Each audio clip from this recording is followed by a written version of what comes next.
The weight of gratitude. In the quiet village of Umuahia, a humble couple, Chinedu and his wife Chioma, lived a simple life. They had little, but their hearts were full of love, for each other and for their family. When Chinedu's cousin's younger brother Chigozie lost his parents, they took him in without hesitation. Chinedu worked as a local carpenter. Chioma sold fruits in the market, and even when they struggled to feed themselves, they made sure Chigozie had food in his belly and books in his bag. They paid his school fees, bought his uniforms, and stayed up late sewing and crafting to make ends meet. "One day our sacrifice will become his wings," Chioma would say. Years passed. Chigozie finished university, but jobs were scarce. He moved from town to town, CV in hand, with no success. Frustrated and ashamed, he returned home empty-handed. Then came the unthinkable.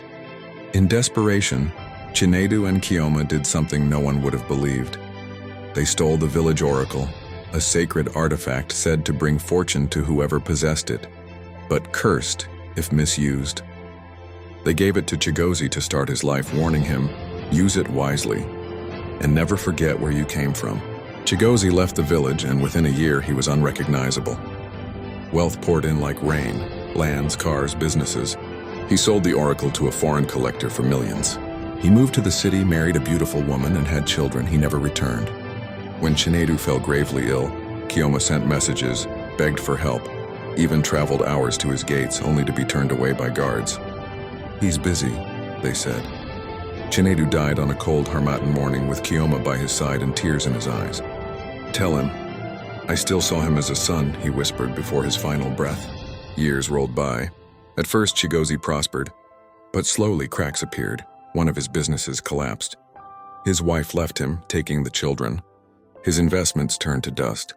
His name, once praised, was now followed by whispers of shame.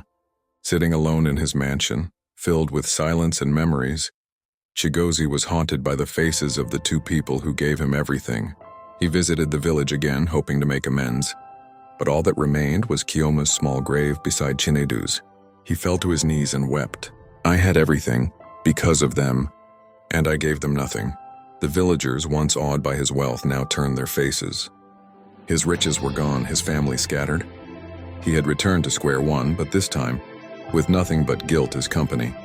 And somewhere in the wind, perhaps carried by the very spirit of the stolen oracle, echoed the quiet words, "Gratitude is not a word, it is a lifetime."